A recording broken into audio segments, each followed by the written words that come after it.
झांसी अग्निकांड में एक और नवजात की मौत हो गई। अब तक 12 बच्चों की मौत हो चुकी है। हालांकि प्रशासन का दावा है कि बच्चे की मौत बर्न इंजरी से नहीं, बल्कि बीमारी के कारण हुई है। इधर कमिश्नर और डिग ने अपनी शुरुआती जांच मौखिक तौर पर शासन को बता दी है। इसमें घटना को एक हादसा बताया गया। घटना की विस्तृत जांच के लिए चिकित्सा शिक्षा एवं प्रशिक्षण महानिदेशक किंजल सिंह की अध्यक्षता में 4 सदस्यीय टीम बनाई गई है। इसे 7 दिन में रिपोर्ट देनी है।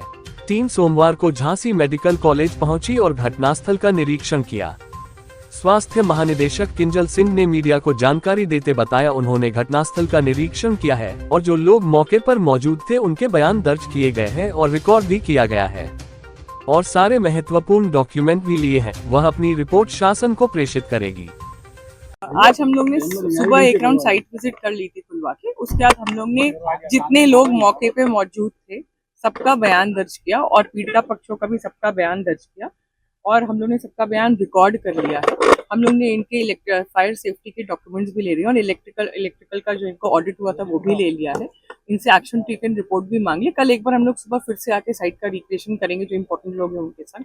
तो एक हम लोग अपनी जांच रिपोर्ट इसमें जो शासन ने हमें समय दिया है 7 दिन का, उसके भीतर शासन को जमा कर देंगे। अभी आप यहाँ और कितने दिन रुक के ये जांच करेंगे? I can not comment until and unless the जांच gets complete, we can not say. जो हमें लगेगा कि हम लोग ने सारे डॉक्यूमेंट्स यहाँ पे इकट्ठा कर लिए तब हम लोग अभी तक की जांच में कुछ लापरवाही किसी के सामने आई है? No, I can not conclude कि लापरवाही सामने आई। कल हम लोग एक बार फिर से साइट पे जाएंगे। जो मेन जो रीजन है इसमें शॉर्ट सर्किट है उस एक्सटेंशन पॉइंट पे जिसपे लगा हुआ था सारा का सारा इंस्ट्रूमेंट। बट अब उसके पीछे की भी हम लोग चीजें देख रहे हैं कि क्या शॉर्ट सर्किट के रीजंस थे। बट मेन रीजन वही है जैसा डीएम और कमिश्नर साहब और डीआईजी साहब की रिपोर्ट में था, शॉर्ट सर्किट से ही ये घटना हुई है। तो शासन के अन्य 2 निर्देश थे, उसके संबंध में भी हम लोग कल विस्तृत तरीके से एक बार और इसको देखेंगे। लगातार लोड बढ़ाया जा रहा था लेकिन वायरिंग नहीं बदली जा रही थी, क्या इस पे है? वायरिंग नहीं बदली, बता रहे हैं 12 साल से ये आ रहा है सुनने में, 12 साल से वायरिंग नहीं बदली गई, लोड लगातार बढ़ाया जा रहा था, इस तरह शॉर्ट सर्किट हुआ है। नीकू में जो है उस दिन की जो हम लोग ने जो हमारे साथ इलेक्ट्रिकल साइड के जो इस कमेटी मेंबर हैं उन्होंने इनका जो उस दिन का लोड है उसका भी निकलवा लिया है और जो इक्विपमेंट्स लगे थे उसका भी डिटेल निकलवा लिया है। इसको कंक्लूड करने से पहले कि उस दिन लोड बियर जो इलेक्ट्रिसिटी लोड था वो उसकी क्षमता से ज्यादा था, they will calculate it and will come to a conclusion. अभी कुछ भी कहना बहुत शैलो होगा कि ज्यादा था कि नहीं, because we have to calculate कि कितना वहां पे बिजली वायर कितना वो ले सकता था, कितनी मशीन लगी थी, वो सारा डेटा हम लोग ने ले लिया एंड दे विल कैलकुलेट। क्षमता से अधिक बच्चे थे क्या वार्ड में? क्षमता वहाँ पे 18 बच्चों का नीकू है, बट 49 बच्चे।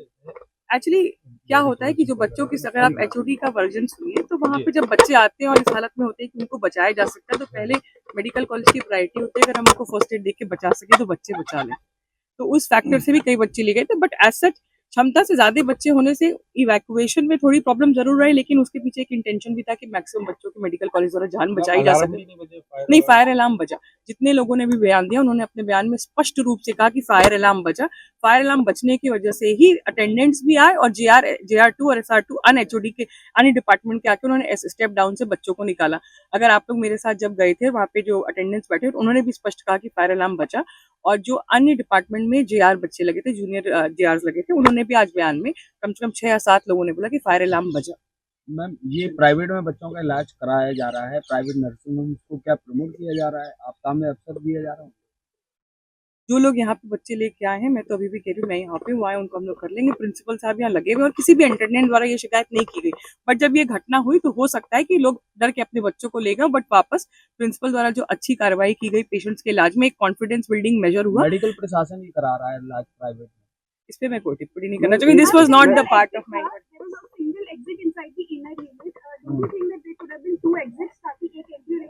एक्चुअली जो वो अगर पूरा जो मैंने आज देखा कल सुबह मैं फिर इस पॉइंट पे एग्जिट एक नक्शे में मार्क करने जा रही हूँ। जो मेन सेंटर जिसमें आग लगी उससे भी मैं ये नहीं एग्री करूंगी कि सिंगल एग्जिट थी, बिकॉज अगर आपने देखा होगा जिस द्वार पे एग्जिट लगा उससे एक आपातकालीन विंडो थी, उससे बच्चों को निकाला गया। अराउंड 8 बच्चों को इस विंडो से भी निकाला गया है। एक विंडो थी उसको तोड़ के निकाला गया। देखो क्या है, वो पूरा जो आईसी यूनिट है नीकू का उसमें 2 एग्जिट थे, बट फर्क इतना है कि कुछ स्टेप डाउन में थे और उसमें थे। तो ये है कि हम लोग एग्जिट प्लान को मार्क करने के लिए ही कल सुबह एक बार जा रहे हैं, क्योंकि अभी हम लोग ने एक साइड देखी फिर आके लोगों को सुना। So we are taking people inside actually to see कि कहाँ का एग्जिट था। तो कल सुबह I am going just to mark the exit plan as you have said. नहीं जाती, क्या आप मानते हैं कि वायरिंग पुरानी पड़ी हुई थी? I cannot comment upon that. We have the electricity unit. They are taking the records and they will comment upon it because wiring लगी कौन सी है I won't be able to comment. They have taken all the necessary documents and electricity department जो साथ में they will submit a whole report on the whole of these facts and points. Regular safety audit के लिए क्या direction दिए जाएंगे कि regular safety audit होने के फायर डिपार्टमेंट का Actually हम लोग ने इस साल 2 ऑडिट कराए, एक 6वें महीने में और एक 8वें महीने में, and this direction for doing the audit has been issued by the director, मतलब माई सेल्फ, अब मैंने ही क्या डायरेक्टर जनरल मेडिकल सारे मेडिकल कॉलेजेस में प्रिंसिपल सेक्रेटरी के निर्देश से, and I think it's a very big takeaway from this incident that we should do it more more frequently and more seriously. It's not only about the audit. If you say इसके बाद जो हम लोग एक निष्कर्ष से पहुंचेंगे, we'll also going to focus upon the action taken, report taken by the people on the audit, because कई बार ऑडिट में छोटी चीजें जिससे आप करके बच सकते हो, बड़ी चीजें होती है, जैसे as you pointed out the exit plan. तो बाकी स्टेप डाउन रूम में 2 सामने थे, इसमें एक विंडो प्लान थी. तो these are the takeaways which we have to see from this point, और यही सुझाव हमें सरकार को देने हैं, and we will make sure that these all points are incorporated.